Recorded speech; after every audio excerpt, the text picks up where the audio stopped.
Je lis dans un journal un article sur la manière dont on passe les examens pour les bourses à l'enseignement secondaire. Des dictées sur des textes de Diderot, Michelet, Anatole France. Il s'agit d'enfants de 11 à 14 ans. On se demande ce que des enfants de cet âge peuvent bien comprendre à ces textes.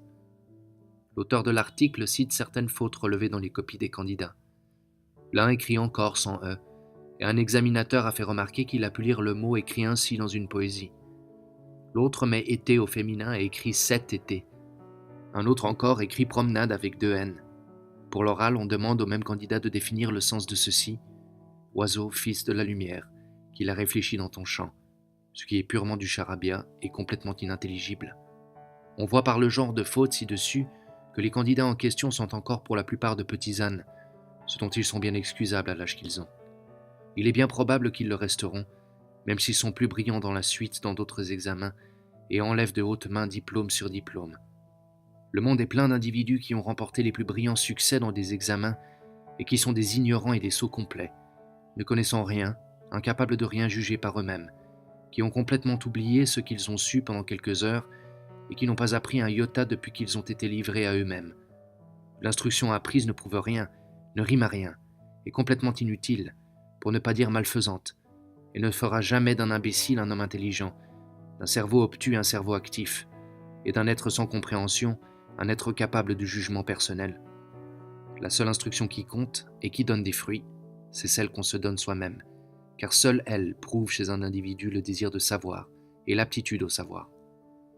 Elle a de plus cet avantage qu'on s'instruit selon le sens de son esprit, en conformité avec lui, d'une manière appropriée à la nature de son être, à ses tendances et à ses goûts, ce qui ajoute encore à l'efficacité de cette instruction. En réalité, l'enseignement pédagogique est fait pour les paresseux, pour les esprits sans curiosité, pour les individus qui resteraient complètement ignares si on ne leur apprenait pas quelque chose de force, pour ainsi dire. Il n'y a que l'élite qui compte, et l'élite ne se constitue pas avec des diplômes. Elle tient à la nature même de certains individus, supérieurs aux autres de naissance, et qui développent cette supériorité par eux-mêmes, sans avoir besoin de l'aide d'aucun pédagogue, gens, le plus souvent, fort bornés et fort nuisibles. Si j'avais un fils, je me garderais bien d'en faire une bête à concours. Je lui ferais tout bonnement apprendre à lire et à écrire. Je lui dirais ensuite « Fais comme moi. Fuis les examens, les examinateurs, les concours et les diplômes. Si tu as de l'esprit, ils te l'abîmeront. Si tu en es privé, ils ne t'en donneront pas. Imite-moi. Sorti de l'école communale à 15 ans, j'ai appris tout seul, par moi-même, sans personne, sans règles, sans direction arbitraire, ce qui me plaisait, ce qui me séduisait, ce qui m'intéressait, ce qui correspondait à la nature de mon esprit. On n'apprend bien que ce qui plaît. Jamais je n'ai eu à faire un effort, à travailler par devoir, sous la peur d'un échec ou par l'appât d'une récompense. Je ne l'aurais pas fait, cela m'aurait été impossible. Je laissais ce qui m'ennuyait. Jamais rien de pénible, toujours le plus voluptueux plaisir. Est-ce que je m'en trouve plus mal? Je m'en trouve au contraire bien mieux.